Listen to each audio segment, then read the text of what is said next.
Oh, such a pleasure to have you back on board in Texas for another tournament this weekend. Ryan, thanks for joining us, mate. First and foremost, how is the health? How have you recovered from that PGA Championship?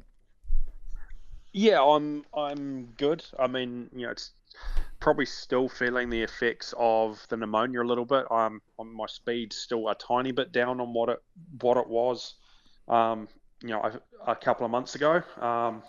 But it's coming back nicely, which is good. And after 5 weeks off, I was a bit tired last week playing the PGA, but that was to be expected. And the golf game's in good shape, and took it relatively easy this week. It was a pretty long week last week with the weather and a brutal golf course, so it's kind of nice this week to take it pretty easy. And it's obviously, with the golf game in decent shape, it makes that decision a little easier as well. Yeah, I mean, you're the best measurer. You're the best person who knows how, physically fit you are in terms of golf match fit. On a scale of percentages, 0 to 100, 100%, you're absolutely bang on. 0, of course, you got your pneumonia. Where were you when you started playing that tournament? I'd probably say around 50 or 60. Wow. In terms of health, I was okay, but in terms of reps and everything like that, I mean, I'd literally played one round of golf since I withdrew from Hilton Head.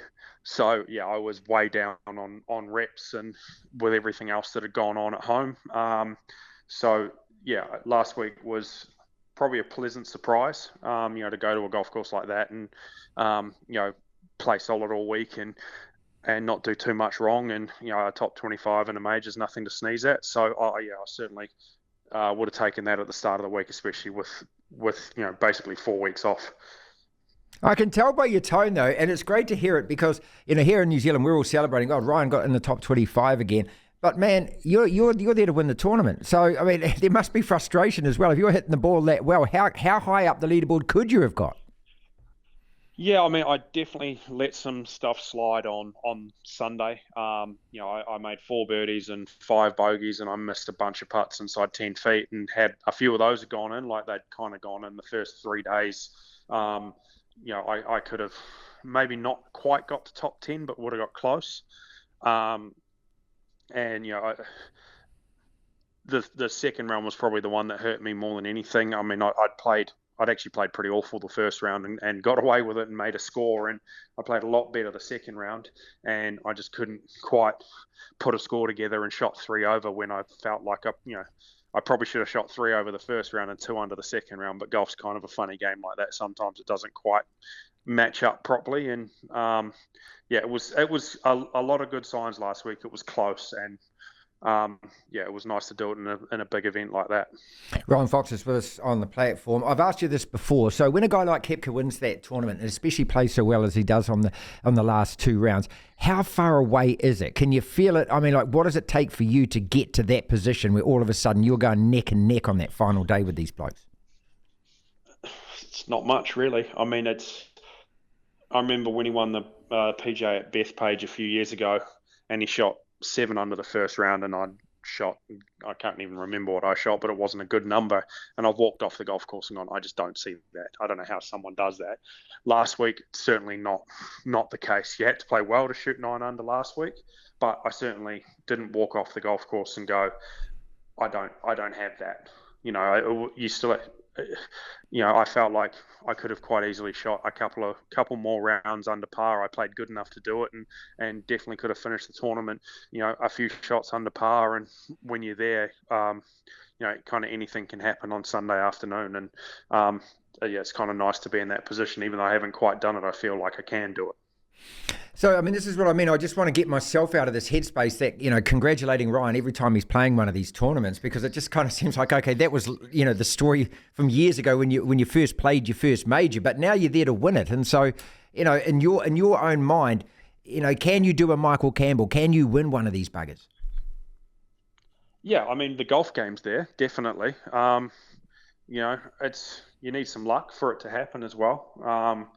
And obviously you've got to put it all together for a week, and I haven't done it in a major, and I'm not sure it's because I feel overawed by it or anything like that. It's just they're hard golf courses, and if you're a little bit out, you get punished. And I've just got to keep getting those 1% betters at that cliche of just small incremental improvements, and I definitely can compete with those guys. No problem. It's just a matter of actually doing it. Okay, next question comes from a Brendan Telfer, who has written this question for me, mate. And he says, you got to ask Ryan this. He says, now that you've got the special temporary membership and the sponsor invites, how do you actually get the tournament invites? Do you sit there and just hope the phone rings, or do you have to go out and start chasing these, or somebody does it for you? How does that process work? My manager's the one that deals with all of that. So, they contact tournament promoters, directors, blah, blah, blah, and sees if if they'll give me a spot. So the special temporary is not quite what it's made out to be. Obviously, I can now join the PGA Tour. I'm now a PGA Tour member, which is very cool. And I can now take unlimited starts. So you normally get 12 as a non-member, which my 12th would have been the British Open this year. So I can take as many starts as I can get, but as Tauf put it, I still have to get them. So it's, now going forward, hopefully with world ranking, I can get a few, but it's also, I've got two pathways to the PGA Tour. One is through having this special temporary and trying to finish in the top 125 of the FedEx Cup. And the other is through Europe and getting one of the top 10 not otherwise exempt cards that we have. And at the moment, I've kind of got a foot in both camps. Okay. I'm sitting okay on the European Tour or the DP World Tour money list without really playing much over there this year. And I'm obviously going okay on the PGA Tour so far this year. So it's, the next few weeks will kind of determine what the path is going forward, whether I spend a bit more time on the PGA Tour or whether I go back to Europe and chase a PGA Tour card that way. Because, the goal for next year is to get on the PGA Tour whatever way works, basically. Right. You're in Texas at the moment. So you've got a tournament this weekend. Tell us about that.